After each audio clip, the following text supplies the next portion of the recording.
Bom dia, boa tarde, boa noite. Não sei qual horário que você está me assistindo, mas estou feliz porque você está aqui. Eu sou a Ana Ribeiro, pastora, terapeuta familiar, especializada em cura interior, dando continuidade à série Batalha Espiritual. E hoje é o episódio 7 e o tema de hoje é: com quem estou lutando? Será que você sabe com quem você está lutando? Não sei quanto de vocês assistiram aquele desenho, filme ou leram o livro do Dom Quixote de la Mancha. Dom Quixote era um cavaleiro do bem que queria fazer coisas boas com todo mundo, mas ele era meio atrapalhado, né? E às vezes você via ele lutando com a espada dele, mas dando golpes no ar, o inimigo às vezes estava do outro lado, ele estava lutando com um arbusto, com uma coisa assim, né? Às vezes nós lutamos sem saber com quem estamos lutando. Então é sobre isso que nós vamos falar hoje, um pouco. Mas antes, vamos nos render ao Senhor para que Ele fale conosco. Amém? Fecha seus olhos, se você puder, se estiver dirigindo, fica de olhos bem abertos e bem antenado aqui no que estamos falando.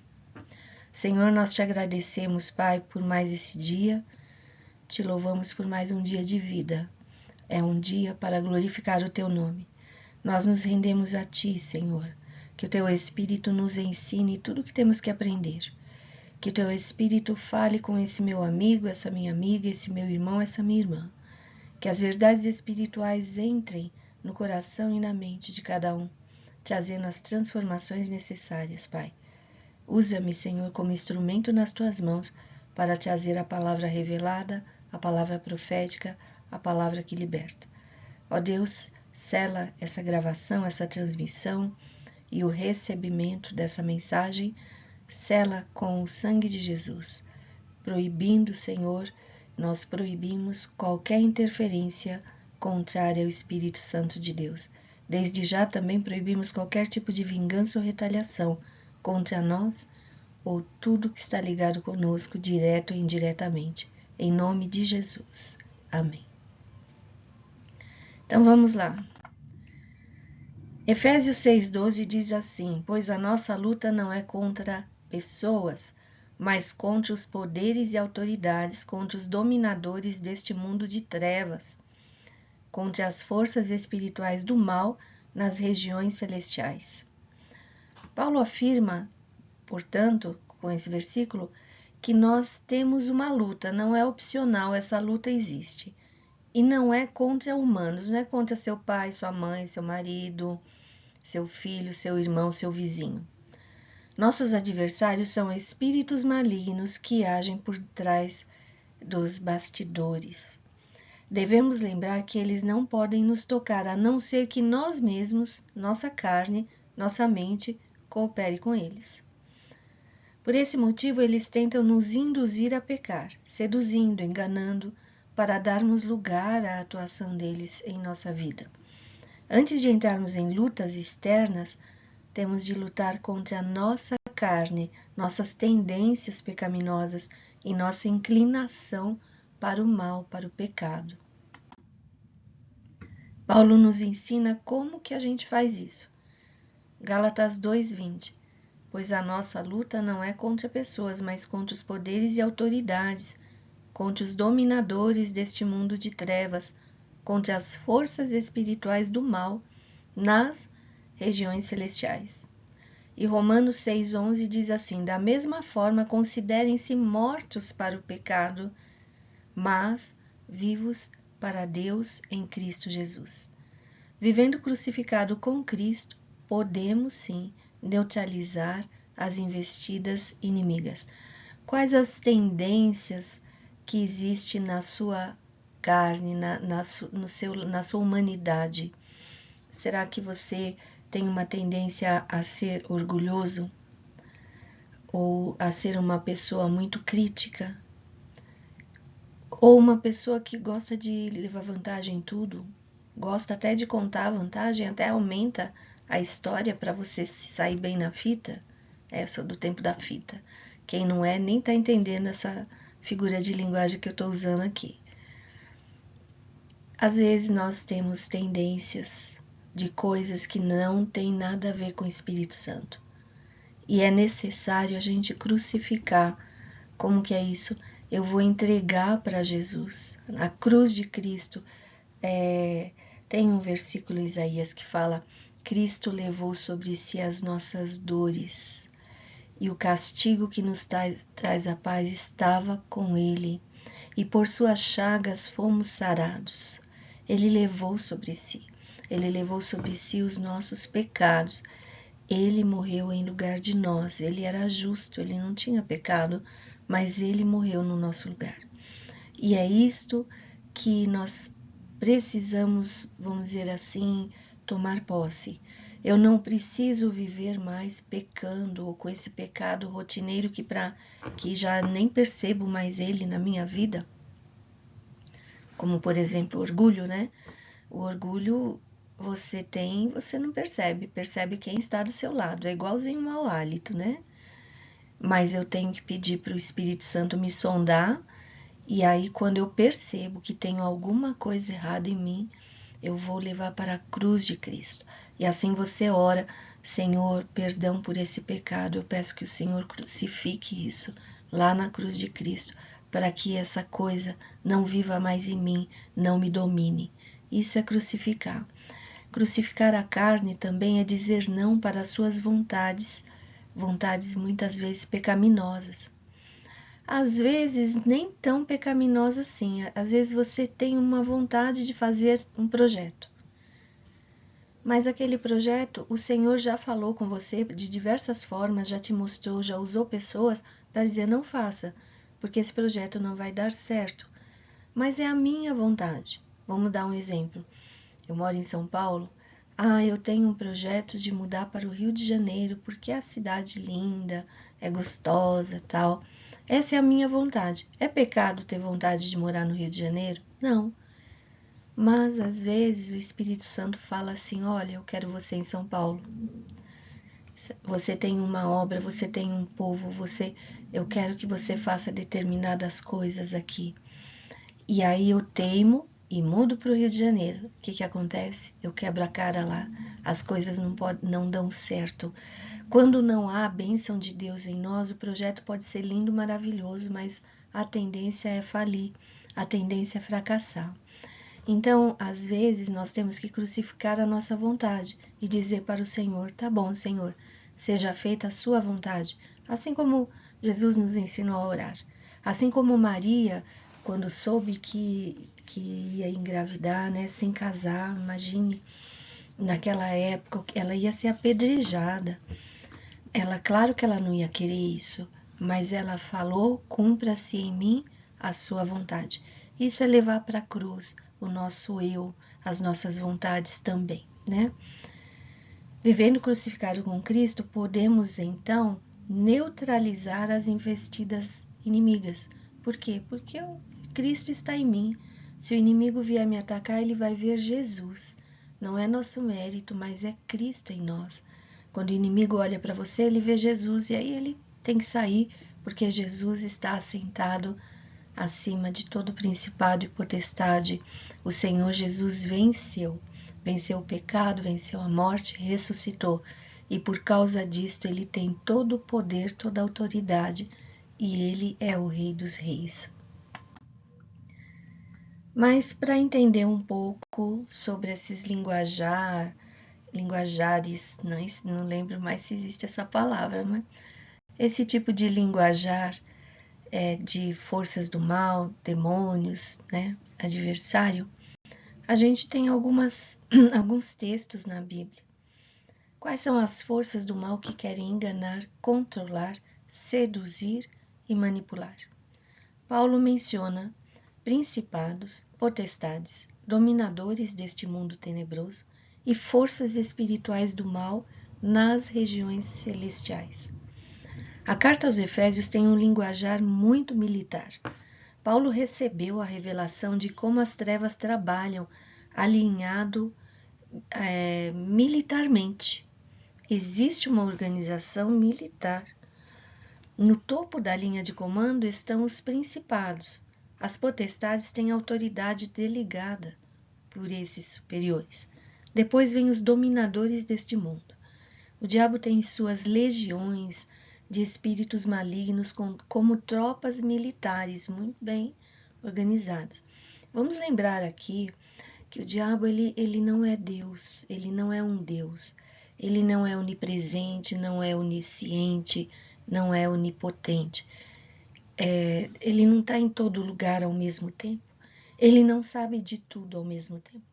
Então ele forma esses exércitos, vamos dizer assim, e vai espalhando pelo mundo para ele ter as notícias e para ele fazer os planos dele. Ele sozinho não faz, porque ele não tem como ficar ao mesmo tempo em vários lugares. As potestades têm autoridade delegada pelos superiores. Depois vêm os dominadores deste mundo, como eu falei. E essas legiões, elas começam a andar como um exército, um batalhão organizado, cada um com a sua função. Por último, ele menciona as forças espirituais do mal que trabalham para desacreditar a mensagem de Jesus Cristo. São essas forças que colocam dúvida, que colocam incertezas no coração das pessoas. Por Jesus, que conquistou a vitória, nós temos mais autoridade que o exército do mal. E talvez agora você olhou para você mesmo capaz, como tem um povo lá de Minas Gerais que fala capaz. Então, ou do interior de São Paulo também, né? É capaz mesmo. Quando nós somos filhos de Deus, nós temos o Espírito Santo de Deus em nós. Maior é aquele que está em nós do que aquele que está no mundo. Maior é aquele que está em mim. Por isso temos essa autoridade. No final do Evangelho de Mateus, Jesus fala assim: eis que vos envio, né? E vide por todo mundo, pregai o Evangelho a toda criatura, e em meu nome expulsarão demônios, curarão enfermos, né? Todo o poder me foi dado, portanto, ide. Ele está nos dando também o poder e a autoridade para fazermos a obra de Deus e para andarmos em santidade e para termos uma vida abundante, sem roubos do inimigo, né? Temos aquele que é maior vivendo em nós. Aleluia por isso, glória a Deus. Você não está sozinho. Muitas vezes a igreja perde batalhas porque não tem disciplina, não tem organização, não tem compromisso. E eu digo isso para você enquanto instituição, a igreja, a igreja local, ela deve ter disciplina, deve ter um programa de atuação ali, deve ter projetos para ensino, deve ter uma palavra que leve o povo da igreja a crescer em sabedoria e graça diante de Deus, deve ter organização e compromisso. Numa igreja local, às vezes tem coisas que você não tem vontade de fazer, não é exatamente a sua praia, mas você tem um compromisso ali. Então você vai fazer por amor aos irmãos, ok?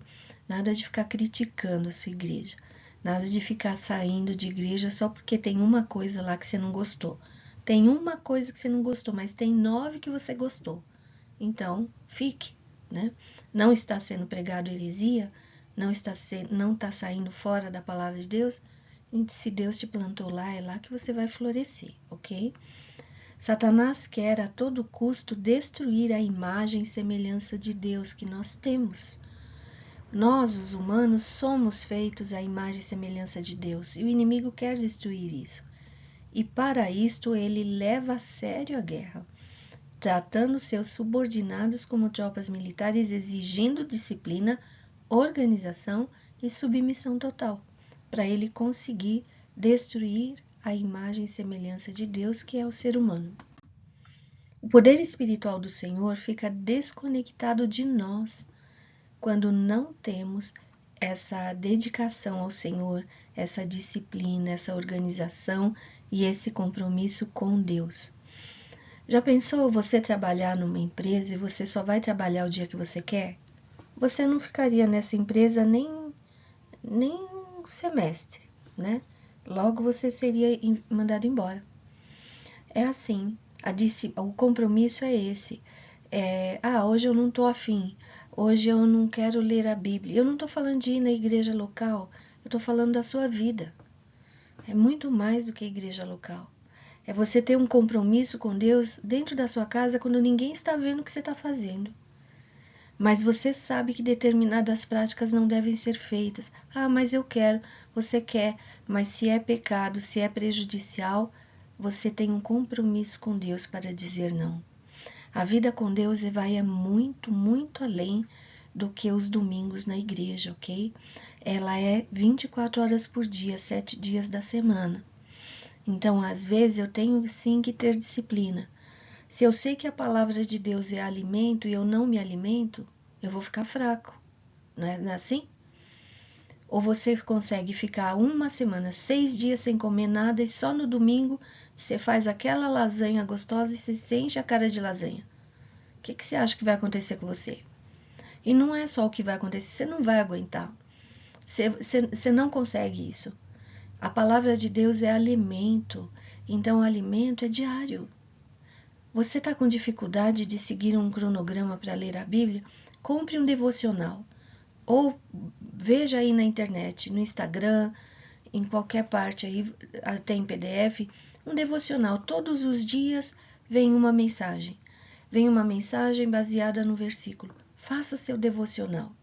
Medite algum tema todo dia. Mas é todo dia? Mas hoje eu não tenho tempo. Nunca você vai ter tempo, irmão. Nunca. O tempo a gente tem que criar. Tem uma música muito antiga que era até meio do tempo esquerdista lá, mas e tem uma frase interessante nessa música. Quem sabe faz a hora, não espera acontecer, né? Quem sabe faz a hora, não espera acontecer. Você sabe que precisa se alimentar com a palavra de Deus. Você vai fazer a hora para isso acontecer. Em nome de Jesus, eu profetizo que você vai ter uma garra muito mais forte para fazer isso. A palavra de Deus é alimento e você tem que ser alimentado. Em nome de Jesus. Não ficar só ouvindo o sermão, ouvindo qualquer outra coisa, mas você mesmo. Irmãos, eu tenho, nem vou dizer quantas Bíblias eu tenho, que vocês vão me chamar de doida, mas eu tenho várias Bíblias de estudo, sabe? Várias, com um tipo de tradução diferente, com notas de rodapé, enfim. Mas quando eu quero meditar a palavra, eu tenho a Bíblia que não tem nada de estudo, é só o texto seco, puro. E eu oro e peço a Deus, Senhor, fala comigo. E eu leio e eu faço a meditação em cima daquele capítulo, 3, 4 capítulos por dia, e aquilo ali é o meu alimento. Se eu quiser estudar depois, eu pego a Bíblia de estudo, vou ver quando eu preparo uma matéria para falar, é diferente. Mas a minha alimentação diária é a Bíblia pura. Eu leio aquele capítulo. E às vezes não entendo, às vezes eu tenho que voltar. Às vezes eu me distraio. Existem textos que é meio cansativo quando você vê as genealogias, vê alguns dados lá. Aí a sua mente vai embora. Volta para cá, volta, leia de novo. Às vezes eu leio 2, 3 vezes o mesmo capítulo. Não faz mal, sabe? Não é uma corrida. Você não está apostando corrida com ninguém. Você está alimentando o seu espírito. Então tenha a sua palavra, tenha a Bíblia com você. Nada contra Bíblias de estudo. Eu tenho várias, eu tenho uma aqui perto de mim. Deixa eu pegar aqui. Essa aqui é Bíblia do Conselheiro, né? Então nela eu tenho. Primeiro tem. Não sei se vai dar para ver. Mas tem notas de rodapé, tem textos explicativos no fim do texto. Eu acho que não dá para você ver, não, né? E tem também, sempre tem uma coluna de meditação sobre algum tema. Aqui no meu caso, aconselhamento, né? Pais e filhos. E aí tem uma meditaçãozinha aqui que fala sobre isso. Então tem várias, valorização do indivíduo. É uma Bíblia que às vezes a gente quer fazer um devocional voltado para aconselhamento. Então, não tenho nada contra isso. Se você quiser, você compra uma Bíblia de estudo. Tem a Bíblia do Guerreiro, tem a Bíblia anotada, tem várias. E às vezes vem uma coluna de uma como como é que fala? Uma meditação. Tem até a Bíblia da vovó. Se você é vovô e vovó, aqui tem uma Bíblia de estudo que chama Bíblia da Vovó. E sempre tem uma meditaçãozinha depois do texto bíblico. Faça alguma coisa. Procure o que fazer, né? Tem devocional pão diário, minutos com Deus, tem vários. E você vai ver como a sua vida vai ficar diferente. Eu aprendi a usar devocional, que eu não tinha muita paciência com isso não, mas eu aprendi a usar há muitos anos atrás, muito mesmo, uns 25, 26 anos atrás. Eu fui para uma base missionária passar as férias lá, né, no meio dos índios, Caiapó. E tinha uma missionária lá, a Graça, que todo dia cedo a gente levantava, ia tomar o café da manhã, acabou de tomar o café, na mesa já ficava o livrinho de devocional e a Bíblia. Aí ela lia o devocional, líamos o texto bíblico, o versículo, líamos o devocional, fazíamos as orações e aí o nosso dia começava. E eu percebi que isso me fez tão bem, que eu incorporei essa rotina na minha vida. E eu incentivo você a fazer o mesmo. Deixa em cima da mesa da cozinha. Quando você acabar de tomar seu café, você já abre lá a palavra de Deus, fala, Senhor, o que o Senhor quer falar comigo hoje? E Ele vai falar com você, em nome de Jesus. Esse foi só um parêntese aqui. Mas continuando, quando não temos o temor do Senhor, nos tornamos vulneráveis. E o temor do Senhor, ele cresce em nós à medida que nós conhecemos o Senhor. Para mudarmos, precisamos tomar consciência do nosso papel aqui no mundo também. Qual o propósito da sua vida? Você sabe? Você já buscou? Consciência de que somos filhos, mas também somos soldados das tropas celestiais do Senhor. Tem pessoas que se entregam a Jesus e insistem a continuar vivendo dentro do berçário. Crianças. A pior coisa é uma criança que não cresce. Existem doenças assim. Eu tive uma vizinha muito tempo atrás que ela tinha uma filha de 30 anos, era do tamanho de um bebê, sabe? Não viveu muito tempo, que é atrofia do músculo e tal. E ela não crescia, ela vivia como um bebê. É muito bonitinho o bebê, muito gracioso. Você sente vontade de abraçar, de morder, né? De beijar, de dar um apertão nele. Mas ele vai ficando muito feio se os anos se passam e ele não cresce. Ele continua fazendo as mesmas criancices, não aprende a falar, não aprende a andar. É triste demais. Então, você nasceu bebê espiritual, mas se alimente da palavra para você crescer e ficar forte. E ser filho de Deus, mas também ser soldado. As opressões entram na nossa vida muitas vezes por causa de negligências nossa, por não renovarmos nossa mente, e aí a gente acaba deixando brechas, e a nossa mente é renovada com a palavra do Senhor. Talvez você venha de um histórico de muita coisa dentro da sua mente. Se você é um intelectual que gostava muito de cinema, de teatro, das leituras dos clássicos, né? Eu acho lindos os autores russos, né? Tolstói, aqueles lá, mas eu li na minha juventude, mas tudo aquilo parece que enche a sua mente de uma porção de coisas. Filmes contaminados, filosofia contaminada, de repente você é um estudioso de filosofia. Tudo isso vai contaminando. Eu tenho que pegar tudo que eu ouço, tudo que eu leio, tudo que eu vejo, tudo que eu aprendi, tudo que eu tive como certo, vir para a palavra de Deus e fazer uma comparação. E aí a decisão fica na sua mão. Você quer ficar com aquilo que você crê, mas que não vem do reino de Deus, ou você quer ficar com a palavra do Senhor? E aí você vai peneirando, você vai fazer igual o apóstolo Paulo. Examine tudo, retenha o que é bom. Retenha o que é bom, a gente aprende muito com muitas coisas. A gente aprende muito lendo livros, lendo, assistindo filmes, vendo peças de teatro, embora esses últimos anos muito difícil eu ir, quando eu vejo lá a sinopse, não me interessa, né, vai caindo muito, mas às vezes passa uma peça lá das histórias clássicas e de repente é interessante. Não estou dizendo aqui que é pecado. Ver televisão, ver filme no teatro, ler um livro, um romance histórico, alguma coisa assim. Mas não tem muito proveito, tá bom? Não tem muito proveito porque nem sempre ali vem a palavra, os conceitos eternos de Deus. E quanto mais eu quero renovar minha mente, mais eu vou ter que me dedicar lendo a palavra do Senhor. A nossa mente, nosso pensamento é formado com palavras. No princípio era o verbo, e o verbo estava com Deus, e o verbo era Deus. Então eu tenho que pôr o verbo, eu tenho que pôr a palavra na minha mente para que haja uma verdadeira transformação e eu consiga fechar as brechas. Na Bíblia constam dois nomes que fazem alusão a isto, é Abaddon e Apolion. Está em Apocalipse 9:11 e Apocalipse 12:10. Esses nomes significam destruidor. Eles têm uma natureza pervertida.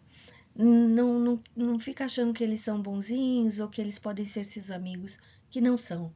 Eles não são amigos de ninguém, tá? Na Bíblia, os nomes que remetem para essa característica são Beelzebu, que é senhor das moscas, senhor dos estercos. Demônio gosta de sujeira. Demônio gosta de um caráter sujo. Uma pessoa imoral. Ele gosta de lugar sujo. Veja aí como é que está a sua casa. Está tudo quebrado, está sujo. Profeticamente, limpe a sua casa externa, para que a sua casa interna se torne limpa. O diabo é atraído para ambientes cheios de imundície e carnalidade. Tem um outro nome, Belial, segundo Coríntios 6:15, significa inútil, relacionado com imundície e maldade. Dragão, Apocalipse 12:9, retrata o diabo, enganador, pervertido, venenoso, mortal.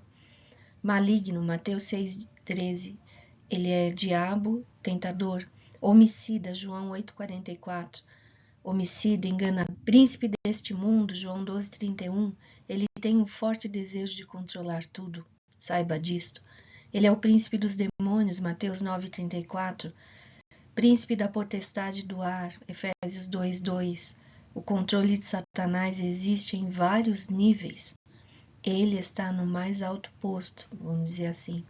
Satanás é enganador, significa enganador, tem a capacidade de distorcer os fatos, enganar, mentir, seduzir. É chamado de adversário, leão que ruge, anjo de luz e diabo. O diabo não se opõe apenas passivamente, mas persegue aqueles que vivem de acordo com a justiça do Senhor. O objetivo dele é nos destruir com tentações ou lembranças do passado, para atacar nosso senso de retidão. O objetivo é nos fazer sentir abandonados por Deus e perdermos a fé. Toma cuidado com o que você anda sentindo. Muitas vezes é o inimigo que está colocando esse sentimento em você. 1 Pedro 5:8-11 diz assim: sejam sóbrios e vigiem. O diabo, o inimigo de vocês, anda ao redor como leão, rugindo e procurando a quem possa devorar. Resistam-lhe permanecendo firmes na fé, sabendo que os irmãos que vocês têm em todo o mundo estão passando pelos mesmos sofrimentos. O Deus de toda a graça, que os chamou para a sua glória eterna em Cristo Jesus, depois de terem sofrido durante pouco de tempo, os restaurará, os confirmará, lhes dará forças e os porá sobre firmes alicerces. A ele seja o poder para todo sempre. Amém, amém e amém. O inimigo ruge como um leão, tentando nos aterrorizar, contaminando nosso pensamento, fazendo insinuações sobre nosso fracasso, provocando medos em nossa alma. Os seus rugidos constantes em nossa alma são formas de nos fazer cansar, de nos desgastar e depois nos dominar pela autocomiseração. O objetivo dele é tocar naqueles a quem possa tragar, ou seja, nem todos são vítimas dessas táticas. Ele procura os que são fracos na fé, ignorantes na palavra de Deus, que estão isolados em si mesmos e não são maduros o suficiente para resistir aos seus apelos. Não sejam desses. Como anjo de luz, ele se apresenta lá em 2 Coríntios 11:14, Paulo fala sobre isso. Ele se manifesta trazendo engano por meio de falsos profetas, falsos mestres, falsos apóstolos e enganadores que tentam destruir a igreja. Ele ataca continuamente a mente das pessoas até que consiga romper as defesas e contaminar o processo mental. É difamador e acusador. O inimigo de Deus e dos homens odeia tudo que está ligado com o Senhor. Como Davi diante de Golias, não importa o tamanho ou estratégia do inimigo. Importa a nossa posição em Cristo, o nosso compromisso com o caminho, com a verdade e com a vida. Pré-requisitos para entrar na batalha. Antes de você se revestir da armadura de Deus e começar a guerrear, é importante. E eu deixo aqui as referências bíblicas, todas estão em Efésios 4. Deixar a mentira, irar e não pecar, não dar lugar ao diabo, não furtar, não falar palavra torpe, não entristecer o Espírito Santo, não dar lugar à amargura, ao ódio, à gritaria, à blasfêmia, nem à malícia. Muita coisa da batalha espiritual não tem a ver com o inimigo, tem a ver com você mesmo. E tendo despojado os poderes e as autoridades, fez deles um espetáculo público, triunfando sobre eles na cruz. Jesus Cristo triunfou. Colossenses 2,15. E nós vencemos com ele. O segredo da vitória é ter uma vida consagrada a Deus. Viva uma vida santa e rendida a Deus, guardando sua mente em Cristo, usando a armadura de Deus. Assim você se tornará uma arma tremenda nas mãos do Deus Todo-Poderoso. Amém, querido? Semana que vem nós temos mais. Se essa mensagem foi boa para você, compartilhe. E dê o like também. E fico por aqui hoje. Até a próxima semana. Com Jesus sempre. Beijo no coração.